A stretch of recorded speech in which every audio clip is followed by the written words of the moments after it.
এবারের নির্বাচনী প্রচারে ঝড় তুলছে কংগ্রেস প্রার্থী হিরু হালদার।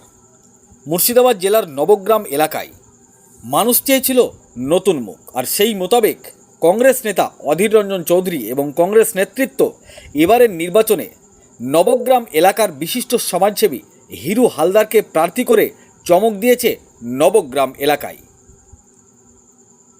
একেবারে বলা যেতে পারে হিরু হালদার সবসময় প্রচারের ঝড় তুলছে।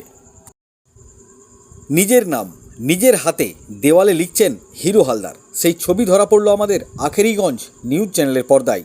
জিত নিয়ে তিনি 100% আশাবাদী বললেন, এমনটাই সংবাদ মাধ্যমের সামনে। এ বিষয়ে আরও কি বলেছেন শোনাবো আপনাদের। এই ভিডিওটি যারা দেখছেন ভিডিওটি শেয়ার করবেন, চ্যানেলটি লাইক করবেন আর সাবস্ক্রাইব করবেন। আই লাভ মাই ইন্ডিয়া, মেরা ভারত মহান। প্রার্থী হিসাবে আপনাকে আজকে দেওয়াল লিখতে দেখলাম নবগ্রাম বিধানসভায়, কি বলবেন? দলের হয়ে কাজ ছোট থেকে করা অভ্যাস। আজকে নিজে দল আমাকে প্রার্থী করেছে, আমাদের নেতা, আমাদের দাদা অধীর রঞ্জন চৌধুরী মহাশয়। তাই স্বাভাবিকভাবে নিজের নামটা যখন নিজেই লিখছি খুব ভালো লাগছে। আর কোথায় কোথায় প্রোগ্রাম রয়েছে আজকে? প্রোগ্রাম বা কংগ্রেসের এখানকার ব্লক প্রেসিডেন্ট নেতৃত্ব যারা আছে, অঞ্চল নেতৃত্ব, তারা সব ঠিক করে রেখেছে, যেভাবে বলবে সেভাবে করতে হবে। প্রচার কবে থেকে শুরু করবেন? প্রচার আমাদের 12 মাস আমরা মানুষের পাশে থাকি। ভোট এসছে, প্রচারে তো দেখছেন লেখালেখি চলছে, শুরু হয়ে গেছে কংগ্রেসের। আমরা জেলা জেলা শুরু হয়ে গেছে। মানুষের সাথে জনসংযোগ এখনও অবধি নবগ্রাম বিধানসভায় কতটা হয়েছে বলে মনে হচ্ছে আপনাদের? নবগ্রামের মানুষের কাছে আমি নতুন কিছু নই, কারণ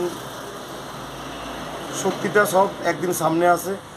এই নবগ্রাম ব্লকে এই 5 গ্রাম অঞ্চলে কিশোরপুর গ্রামে আমার বাড়ি। এই গ্রামে আমার জন্ম হয়েছে। এখানে আমার 7 গোষ্ঠী সবাই থাকে। স্বাভাবিকভাবেই আমার ছোটো থেকে এখানকার লোকের সঙ্গে আসা যাওয়া আছে, সবাই চেনে। তো রাজনীতি ময়দানে লড়াই রাজনীতির মতো হবে। এখানকার মানুষ যদি ভরসা করে আমাদের নেতাকে, আমাদের দাদাকে, আমাদের দলকে, কংগ্রেস পার্টিকে, ব্লক নেতৃত্বকে, এবং আমি প্রার্থী হয়েছি, আমাকে ভরসা করে যদি আমার দলকে সমর্থন করে, আমাদের নেতাকে ভরসা করে যদি কংগ্রেসকে সমর্থন করে, তাহলে নিশ্চয়ই এলাকার মানুষের যা করণীয় নিঃস্বার্থে আমি করব, এটুকু বলতে পারি।